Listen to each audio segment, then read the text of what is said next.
Sys assembly media point దగ్గర MLA KP Vivekananda Goud మాట్లాడుతున్నారు. ఇప్పుడు అలాగే చూద్దాం. మరి కాంగ్రెస్ పార్టీ తరఫున ప్రచారంలో పాల్గొని స్థానిక సంస్థల్లో కానీ గ్రాడ్యుయేట్ ఎమ్మెల్సీ ఎలక్షన్స్లో కానీ ప్రత్యక్షంగా వారు ఎలక్షన్లో కాంగ్రెస్ పార్టీకి పనిచేసిన తర్వాత కూడా ఇంకా కూడా బుకాయింపు నిస్సిగ్గుగా రాజకీయాల్లో ఏమీ లేక అన్ని వదిలిపెట్టి ఇంత సీనియర్ నాయకుడైనటువంటి కడియం శ్రీహరి గారు, సుదీర్ఘమైనటువంటి 4 దశాబ్దాల అనుభవం ఉన్నటువంటి కడియం శ్రీహరి గారు అన్ని వదులుకొని ఈరోజు ఇంకా కూడా నేను బీఆర్ఎస్ పార్టీలో ఉండడమని ఒక వితండవాదాన్ని మరి ప్రజలు చూసి నవ్వుకుంటా ఉన్నారు. బుకాయింపులు బయటికేమో పెద్ద పెద్ద డైలాగులు కొడతాడు, పెద్ద పెద్ద మరి ఉపన్యాసాలు ఇస్తూ ఉంటారు. కానీ ఇక్కడ లోపలికి వచ్చి మాత్రం నేను కాంగ్రెస్ పార్టీలో లేను, ఇంకా బీఆర్ఎస్ పార్టీలో ఉన్నాను ఒక వితండవాదాన్ని మరి ఎత్తి న్యాయస్థానాలను కానివ్వండి, ఈ యొక్క శాసన వ్యవస్థని కానివ్వండి పక్కదో పట్టించే ప్రయత్నం చేస్తుందని చెప్పడానికి మరి నేను ఎలాంటి అనుమానం వ్యక్తం చేస్తలేను.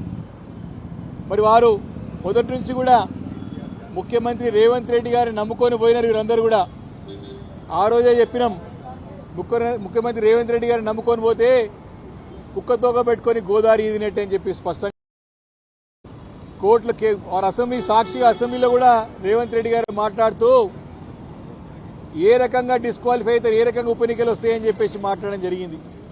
ఆ ఒక మాటకి సుప్రీంకోర్టు మొట్టకాయలేసే సంగతిని గుర్తు చేస్తూ ఉన్నాను. కాబట్టి కడియం శ్రీహరి గారు కానివ్వండి, బీఆర్ఎస్ పార్టీలో గెలిచి కాంగ్రెస్ పార్టీలో చేరినటువంటి మిగతా 9 మంది ఎమ్మెల్యేలు కానివ్వండి, ఈ 10 మంది న్యాయస్థానాల నుంచి తప్పించుకోలేరు. తప్పకుండా వారికి అనర్హులుగా ప్రకటించబడతారు. ఖచ్చితంగా ఈ 10 చోట్ల ఎన్నికలు రావడం ఖాయం. కేవలం స్పీకర్ గారిపైన ఒత్తిడి తెచ్చి తన నిర్ణయాన్ని ప్రకటించకుండా కాలయాపన చేసే ప్రయత్నం ముఖ్యమంత్రి రేవంత్ రెడ్డి గారు చేస్తుండడానికి మరి ఈ తాత్సర్యమే ఈ యొక్క డిలే ప్రాసెస్ అని స్పష్టంగా అర్థమవుతా ఉన్నది. ఎంత దిగజారిపోయినారంటే ఈరోజు నిజంగా చెప్తాంటే ముఖ్యమంత్రి గారి పరిస్థితి చూస్తూ ఉంటే న్యాయస్థానాలకి మ్యాటర్ పోతే, ఈ విషయం పోతే తక్షణము ఈ యొక్క శాసనసభ్యులందరూ కూడా 10 మందికి 10 మంది అనర్హులుగా ప్రకటించబడతారు. కడియం శ్రీహరి గారు అయితే మొదటి వరుసలో ఉంటారు.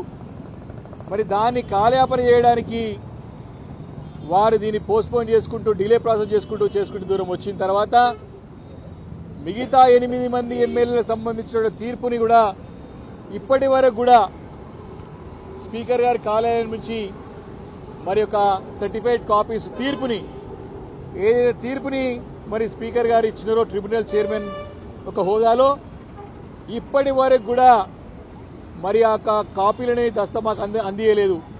అంటే ఆ ఒక జడ్జిమెంట్ కాపీస్ మాకు వస్తే మళ్ళీ మేము కోర్టును ఆశ్రయిస్తాం కాబట్టి మరి తాత్సర్యం చేయాలి, టైంపాస్ చేయాలనే ఉద్దేశంతోనే ఇవ్వకుండా కాలయాపన చేస్తా ఉన్నారు. ఇంత దిగజారుడు రాజకీయాలు గతంలో ఎప్పుడు లేవు. కాబట్టి న్యాయస్థానాలను మరి తప్పుదో పట్టించి న్యాయస్థానం నాయకుడు ఎవరన్నా ఈరోజు భారతదేశంలో అంటే అది మొదటి వరుసలో రేవంత్ రెడ్డి గారే వస్తారు. కాబట్టి మేము బీఆర్ఎస్ పార్టీ తరఫున చాలా స్పష్టంగా ప్రతి అంశాన్ని దగ్గరే గమనిస్తూ ఉన్నాం. అన్ని విధాల అన్ని న్యాయస్థానాల్లో ఇప్పటికే మేము స్పష్టమైనటువంటి ఆదేశాలు ఇక్కడ స్పీకర్ కార్యాలయానికి స్పీకర్ గారికి ఇప్పించి తక్షణము ఈ యొక్క డిస్క్వాలిఫికేషన్ పిటిషన్ ఏదైతే ఉన్నదో మరి వీరందరూ కూడా తక్షణము అనర్హులుగా ప్రకటించేటువంటి ప్రక్రియ ఏదైతే ఉన్నదో దీనిపై నిర్ణయం తీసుకోవాలని ఒత్తిడి తీసుకొచ్చి దాదాపు 8 మంది పూర్తి చేసుకొని ఇంకిద్దరిదే మిగిలి ఉన్నది. అవి కూడా పూర్తి చేసుకుంటాం. తప్పకుండా వీడిని న్యాయస్థానాలు తీసుకెళ్లి న్యాయపోరాటం చేసి వీళ్ళందరూ కూడా అనర్హులు ప్రకటించే వరకు కూడా మేము న్యాయపోరాటం చేస్తామని చెప్పి కూడా సందర్భంగా మనవి చేసుకుంటూ మరి ముఖ్యమంత్రి గారు ఈ యొక్క స్పీకర్ పైన ఒత్తిడి తెచ్చి చేసే ప్రయత్నం చేస్తా ఉన్నారు. అది మానుకోవాలని చెప్పేసి ఈ సందర్భంగా నేను చేస్తా ఉన్నాను. అయితే కడియం శ్రీహరి గారి పరిస్థితి ఏ రకంగా అయిపోయిందంటే వారు వయసు పెద్ద అయిన కొద్దీ వారిలో కొంచెము జ్ఞాపక శక్తి కానివ్వండి, కొంచెము మరి ఏజ్లో పెద్ద అయినాడు కాబట్టి మరి చాదస్తమయం ఎక్కువైంది అనిపిస్తూ ఉంది. వారి మాటలు చూస్తా ఉంటే అంటే నవ్వాలో ఏడవలో అర్థం కాని పరిస్థితి. కడియం శ్రీహరి గారి పరిస్థితి చూసుకొని తెలంగాణ రాష్ట్రం అంతా కూడా నవ్వుకుంటూ ఉన్నారు. అరే ఆయన బీఆర్ఎస్ పార్టీకి కాంగ్రెస్ పార్టీలో చేరలేదు, ఇంకా నేను బీఆర్ఎస్ చెప్పుకోవడానికి ఇంత పెద్ద వ్యక్తి ఇన్ని పెద్ద పెద్ద పదవులు అనుభవించినటువంటి ఒక నాయకుడు ఇంత దిగజారే మాట్లాడతాడా అని చెప్పేసి అందరూ కూడా ఆశ్చర్యపోతే సంగతి గుర్తు చేస్తా ఉన్నాను.